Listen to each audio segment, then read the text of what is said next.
आसफ इकबाल अमान मलक जी के प्लेटफार्म पे आपको खुश आमदेद कहता हूँ। आज के दो मौजू पे मैं बात करूँगा।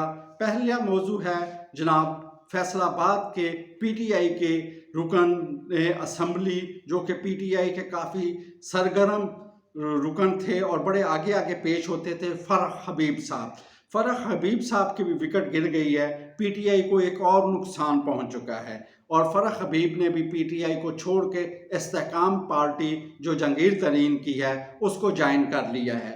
बात कहने का ये है कि अभी 5 महीने बाद जब इस्तेकाम पार्टी को फरह हबीब ने ज्वाइन किया है तो 5 महीने बाद उनको पता चला है कि इमरान खान लोगों की जहन साजी किया करते थे, या इमरान खान बड़े गलत आदमी थे, या इमरान खान ने ये कर दिया। 5 महीने पहले तो इनके ट्वीट्स, बयानात वो जो थे वो तो इसी तरह लगते थे जैसे इमरान खान ने ठीक किया है और ये इमरान खान के साथ जुड़े हुए थे।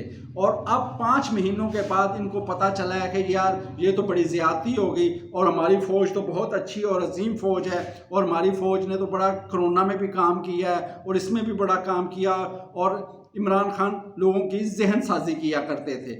नो डाउट 9 मई का वाक़या जो था वो हद से तजावज़ था, जिसकी वजह से पीटीआई के लिए मुश्किलात बन गई। लेकिन ये जो फरह हबीब हैं, सदाकत अब्बासी हैं या उस्मान डार हैं, ये हमें ऐसे चले ना समझे कि हम सानू किसी शायद अब पता ही नहीं है। जब तक ये पीटीआई में थे इनको सब कुछ पता था। जहन साजी इमरान खान कर रहा था तो ग्राउंड पे लोगों को तैयार कौन कर रहा था? क्या फैसलाबाद में फरह हबीब के बगैर कोई पत्ता हिल सकता था, या उस्मान डार जो सियालकोट पूरे को कायद कर रहा था उसके बगैर कुछ हो सकता था, या सदाकत अब्बासी जो पिंडी को देख रहा था उसके बगैर कुछ हो सकता था? तो ये तमाम लोग इस 9 मई के वाक़यात में शामिल थे। अब ये अपनी जो है जान छुड़ाना चाहते हैं। जब इन्होंने 5-6 महीने तक देखा कि हमारी हालात नहीं बदल रहे, हमने जिसके लिए कोशिश की थी कि बगावत हो जाएगी और आसम मुनीर साहब को हटा दिया जाएगा, वो वाक़या नहीं हो सका, तो फिर इन्होंने कहा कि अब हम छोड़ देते हैं। लेकिन हमें कहीं ये नज़र नहीं आया इनके ट्वीट से, इनकी चीज़ों से कि ये शर्मिंदा हैं। यकदम पता चलता है कि यार ये तो बड़े हाजी थे, यकदम पता चलता है कि यार ये तो बहुत नेक लोग थे, यकदम पता चलता है यार ये तो काम करने वाले लोग थे और ये फ़ौज से बड़ी मोहब्बत करते थे। यानी कि पहले इनको कोई फ़ौज से मोहब्बत नहीं थी। यकदम ये जब प्रेस कॉन्फ्रेंस करने के लिए या इंटरव्यू देने के लिए आते हैं उस वक्त इनको पता चलता है कि हमें तो फ़ौज से बड़ी मोहब्बत है और इमरान खान लोगों की जहन साजी कर रहे थे और तमाम जराइम का जो हैं वो इमरान खान थे। इमरान खान अगर तमाम जराइम में शामिल थे तो ये भी इनके हिस्सेदार थे। अब हम भी हुकूमत से ये कहते हैं कि अगर जो प्रेस कॉन्फ्रेंस कर देता है या जो किसी टीवी इंटरव्यू में बयान दे देता है, अगर उनको छोड़ना है तो फिर जो बाकी 10,000 बंदा पकड़ा हुआ है उनको भी छोड़ दें, एक ताकि वो भी तो अपनी गलतियों पे शर्मिंदा होंगे।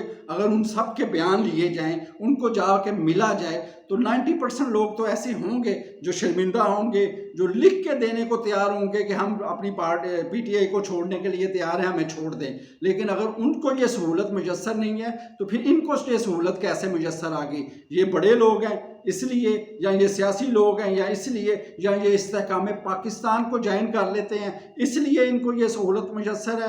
तो ये मेरा कहने का मकसद है कि अगर उन लोगों को ये सहूलत मुयस्सर नहीं तो इन लोगों को भी ये सहूलत मुयस्सर नहीं होनी चाहिए, या तो फिर उनके लिए भी कुछ कर दें।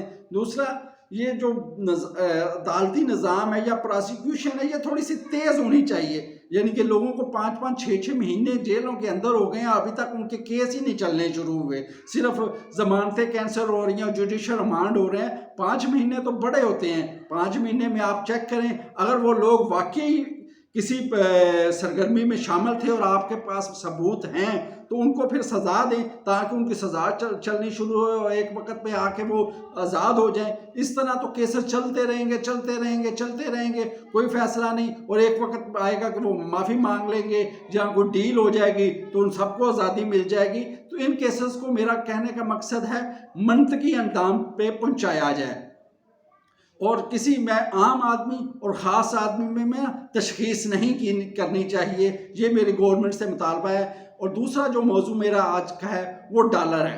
डॉलर अल्लाह पाक के शुक्र से जो निगरान, पहली वैसे मैंने ये निगरान हुकूमत देखी है जिसने डॉलर को इतना कंट्रोल किया है, जिसने महंगाई को इतना कंट्रोल किया है। वगरना हमेशा होता यही था कि निगरान हुकूमत में महंगाई और ज़्यादा हो जाती थी, निगरान हुकूमत की रेट नहीं होती थी, जिसकी वजह से अवाम को और ज़्यादा मुश्किलात और मसाइब बर्दाश्त करने पड़ते थे। लेकिन अल्लाह पाक का शुक्र है कि निगरान हुकूमत ने डॉलर को नीचे ले आया है, यानी कि आज 276 पे डॉलर चल रहा था, और इस डॉलर नीचे आने की वजह से ही 40 रुपये पेट्रोल सस्ता हुआ है, जिसकी वजह से आम आदमी सोच रहा है कि हमें रिलीफ मिलेगा।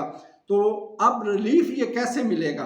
तो क्योंकि डॉलर तो सस्ता हो गया और पेट्रोल भी सस्ता हो गया, लेकिन गरीब आदमी को कैसे रिलीफ मिलेगा?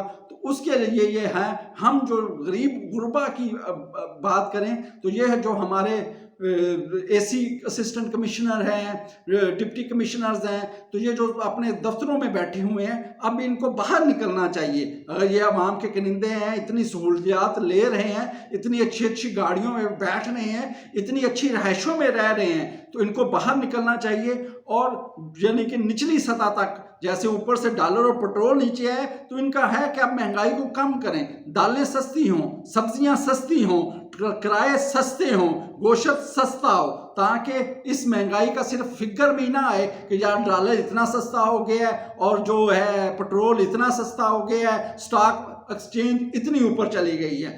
ये चीज़ें भी बहुत अच्छी हैं, लेकिन इन चीज़ों के साथ साथ गरीब आदमी को भी रिलीफ मिलना चाहिए कि एक गरीब आदमी की जो रोज़मर्रा की ज़रूरियात हैं वो भी सस्ती होनी चाहिए, सब्जियां भी सस्ती होनी चाहिए। और ये सब चीज़ें उस वक्त तक नहीं होंगी जब तक ये जो हमारे छोटे यानी कि अफसरान हैं ये इन्वॉल्व नहीं होंगे, असिस्टेंट कमिश्नर इन्वॉल्व नहीं होंगे, तहसीलदार इन्वॉल्व नहीं होंगे, मजिस्ट्रेट इन्वॉल्व नहीं होंगे, प्राइस कंट्रोल कमेटियां जब तक अपना काम करना नहीं शुरू करेंगी उस वक्त तक महंगाई नीचे नहीं आएगी। तो मेरा कहने का मकसद है कि ये जो तरक्की है, या ये डॉलर की कीमत कम है, या जो पेट्रोल की कीमत कम है, या जो डीजल की कीमत कम है, इसका रिलीफ गरीब आदमी को, अवाम को भी मिलना चाहिए। और हुकूमत से है कि इसको ऐसी काविशें करे, ऐसी कोशिशें करे कि ये जो चीज़ें कम हुई है इनका रिलीफ आम आदमी तक पहुंच सके। बहुत शुक्रिया, चैनल को देखते रहिएगा, सब्सक्राइब कीजिएगा, और कोई बात कहना चाहें तो वो कमेंट्स में ज़रूर बयान कीजिएगा। अस्सलाम वालेकुम।